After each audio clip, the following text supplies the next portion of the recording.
Hello friends, आप सभी का मेरे यूट्यूब चैनल पर स्वागत है।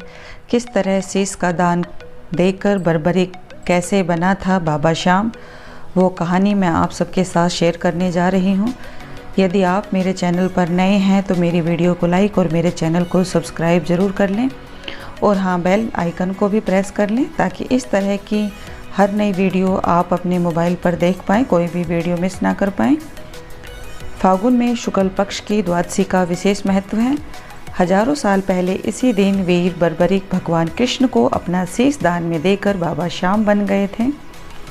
फागुन में शुक्ल पक्ष की द्वादशी का विशेष महत्व है। हजारों साल पहले इसी दिन वीर बर्बरिक भगवान कृष्ण को अपना शीश दान में देकर बाबा श्याम बन गए थे।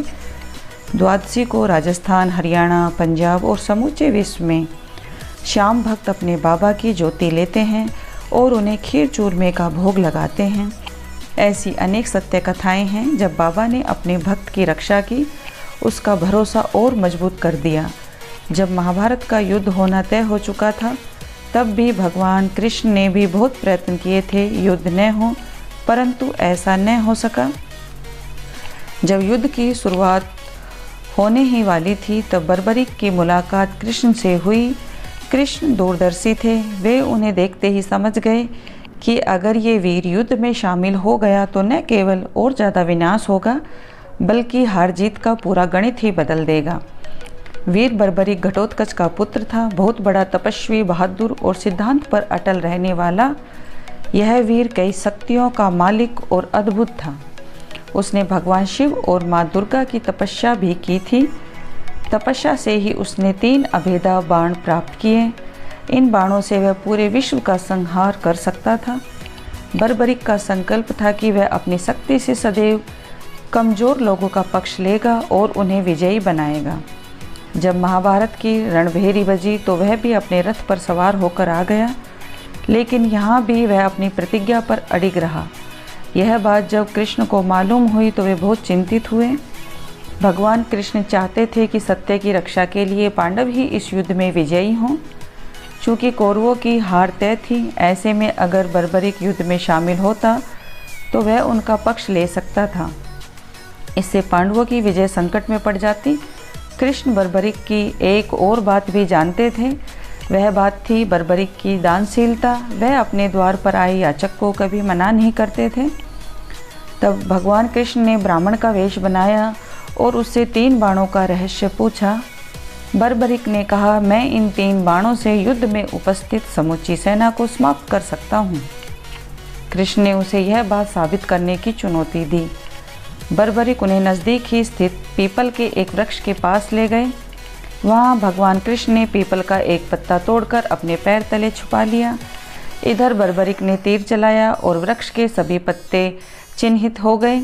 उसने दूसरा तीर चलाया तो सभी पत्ते तीर से बिंध गए, यहाँ तक कि जो पत्ता कृष्ण के पैर तले था, तीर उसे भी बिंधने चला गया। बर्बरिक ने उनसे पैर हटाने के लिए निवेदन किया। पैर हटाने के बाद तीर ने पत्ते को बिंध दिया। यह देखकर कृष्ण चिंतित हुए, क्योंकि इस तरह तो बर्बरिक सभी योद्धाओं को एक ही क्षण में यमलोक पहुंचा सकता था। तब कृष्ण अपने वास्तविक स्वरूप में आए और बर्बरिक से दान में उसका शीश मांग लिया। बर्बरिक ने बेहिचक उनकी बात मान ली, लेकिन एक इच्छा भी जताई। बर्बरिक ने उनके दिव्य स्वरूप के दर्शन की इच्छा जताई तो कृष्ण ने पूरी की। उसने संपूर्ण युद्ध देखने की इच्छा व्यक्त की। कृष्ण ने यह मांग भी स्वीकार कर ली। फागुन शुक्ला एकादशी की पूरी रात्रि को बर्बरिक ने भगवान कृष्ण का ध्यान किया और द्वादशी को उन्हें अपने शीश का दान कर दिया। यह शीश अमृत से सींचा गया और इसने संपूर्ण युद्ध देखा। युद्ध समाप्ति के बाद जब पांडवों ने इस बात को लेकर बहस की कि किस वीर की वजह से यह विजय मिली है, तो कृष्ण ने इसका निर्णय करने के लिए बर्बरिक का नाम सुझाया, क्योंकि उसी ने संपूर्ण युद्ध देखा था। पांडव बर्बरिक के पास गए और उससे अपने सवाल का जवाब जानना चाहा। तब बर्बरिक ने कहा, मुझे तो युद्ध भूमि में सर्वत्र भगवान कृष्ण का सुदर्शन चक्र ही नजर आ रहा था। शेष वीर तो निमित्त मात्र थे। भगवान कृष्ण बर्बरिक की दानशीलता, सच्चाई और निष्पक्षता से बहुत प्रसन्न हुए। उन्होंने बर्बरिक का अपना श्याम नाम वरदान में दे दिया, साथ ही कलयुग में इसी नाम से पूजित होने का आशीर्वाद भी दिया। राजस्थान में सीकर जिले के खाटू श्याम में बाबा श्याम का मंदिर है, जहां देश विदेश से रोज़ काफ़ी संख्या में श्रद्धालु आते हैं।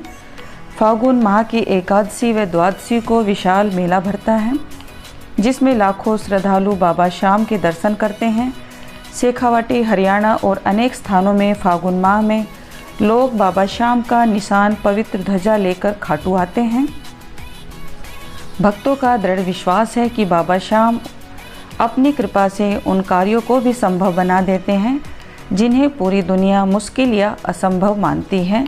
तो आपको ये मेरी रोचक कहानी कैसी लगी बाबा श्याम की, कमेंट करके ज़रूर बताएं और कमेंट करके जय श्री श्याम बाबा ज़रूर लिखें। मिलती हूँ आपसे एक नई वीडियो में एक ऐसी ही अच्छी रोचक कहानी के साथ। तब तक के लिए धन्यवाद।